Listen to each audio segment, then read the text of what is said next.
G'day everyone, Connor here from CW's Tech Reviews, back with another video. And today we're doing our top 5 tips and tricks for the Oppo R11s. So before we get started, hit the like button and the subscribe button, and let's get stuck into my video.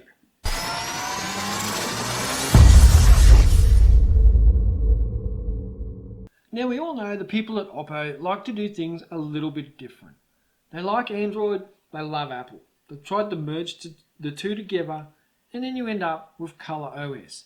That can be a little bit daunting. It's fairly new, it's different for everyone, whether you're coming from Apple or from Android. Oppo is different. That's not a bad thing. And today we're going to look at how to adjust it and make it a little bit better and a little bit more fun to play with. And the first thing on my list is to install Nova Launcher.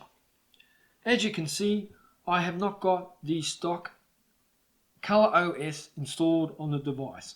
I do have Nova Launcher. I do pay for the premium version, and I don't get paid by Nova or anyone to say that or install it. I just think it's a great launcher and it can add heaps to your device. So as you can see here, it looks like a stock Android device. The software is really snappy and really easy to navigate and fun to use. The Nova Launcher itself doesn't slow down your device. If anything, I found it's just as quick. Sometimes the optimizations can even make it seem quicker. You have your app drawer. You don't have an app drawer on Oppo. You get that by swiping up, and there's your app drawer, just like any other Android device. With Oppo ColorOS, all the apps are installed on the home screen like an Apple device. I don't like that. So here I go. I've got Nova Launcher. I've got my folders. Things don't move around like with ColorOS. You can't put an app down the bottom. It's automatically going to go to the next available space, which is often at the top of your screen or halfway up. I like to set it up like this.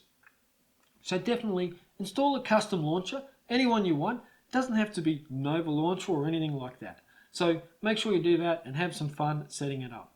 The next thing you can do is make use of portrait mode in the camera app. Now the camera app is a really good app, and I think Oppo has put a reasonably good camera in here for the price. So you're looking about the $650 mark in Australian dollars, so probably around $450, $500 US. And the camera app and the camera are really good, but it gets even better. This app and this camera has been designed around selfies and portrait mode and beauty mode and that sort of thing. So make use of it. When taking photos of other people or selfies, make sure you use portrait mode. It does a really good job of it. And even if I use the camera as an example, you can really see there that the background is really nicely blurred out. The foreground is nice and in focus. So definitely make use of that portrait mode. It is a beauty. And beauty mode in the front facing camera as well. You won't be disappointed. That is my tip number 2. Number 3 is optimizing apps so that they run in the background. Now some apps I have used need to run in the background. I like them to do so, especially fitness apps. If I go for a run, I don't want that application to close because it's been running for 20 minutes. Now ColorOS is optimized to just shut them down. That's not a bad thing unless you do want it to stay open. So how you get your apps to stay open? Go to your settings. Once you're in your settings, you want to go to battery, energy saver, then you find the app that you want to keep running in the background. So I'm going to go and have a look at Runkeeper. And as you can see there, I've turned them all off. Background freeze is off.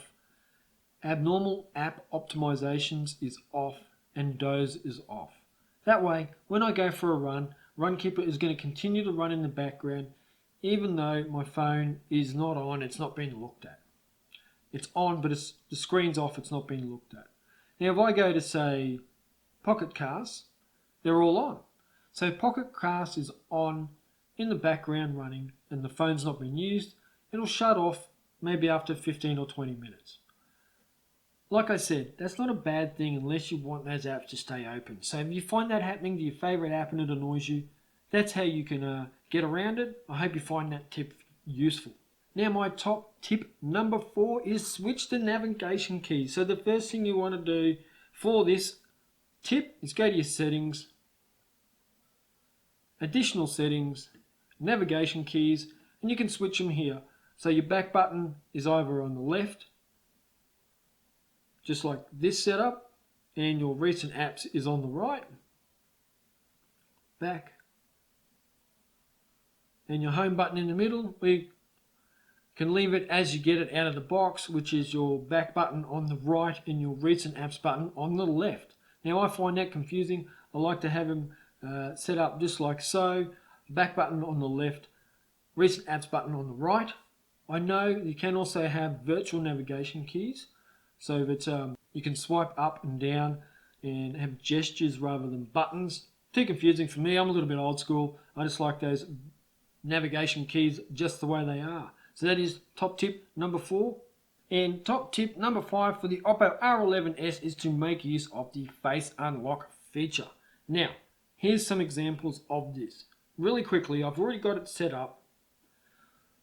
I'm going to press the unlock button as I'm looking at the device, and you'll see how quick it unlocks.